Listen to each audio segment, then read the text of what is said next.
Ki Dr. ke Apollo Excel ke Hospital Guwahati kin sawan chanong ba Shillong man sumar yaki nongpang ha Apollo Trinity Medical Center kabadan Hajan Garulin Lower Nongrim Hills Shillong man tau banai jiliu arajar arpusan.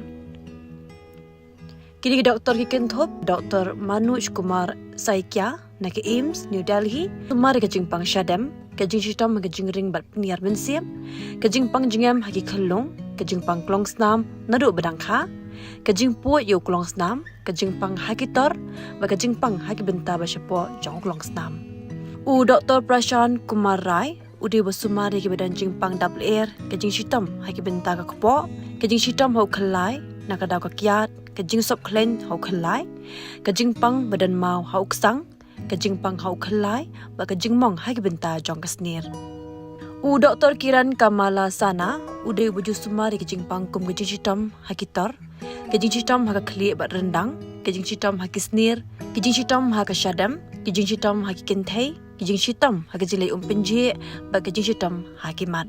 Dr. Lakshya Joyti Basu Matari, dek baju sumari badan jing citam haka kli kum ke migraine, kajing citam haka jingki jingsar, kajing pang kiring, kajing citam haka borkan mau, bat kinu kajing pang ke biade, bat kebentar jong ka kli.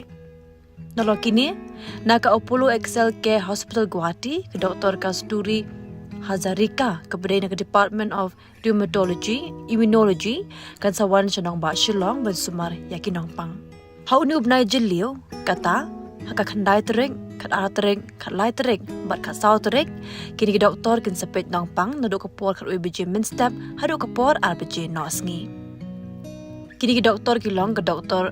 Sradha Singhania kepada ke orthodontist u Dr. Kiran Kamalasan ubri surgical oncology u Dr. Arnab Kalita ubri ENT u Dr. Prashant Rai ubri gastroenterologist ke Dr. Kasturi Hazarika kepada ke Department of Rheumatology and Clinical Immunology u Dr. LJ Basumatari ubri neurologist bat u Dr. Manoj Kumar Saikia ubri cardiologist.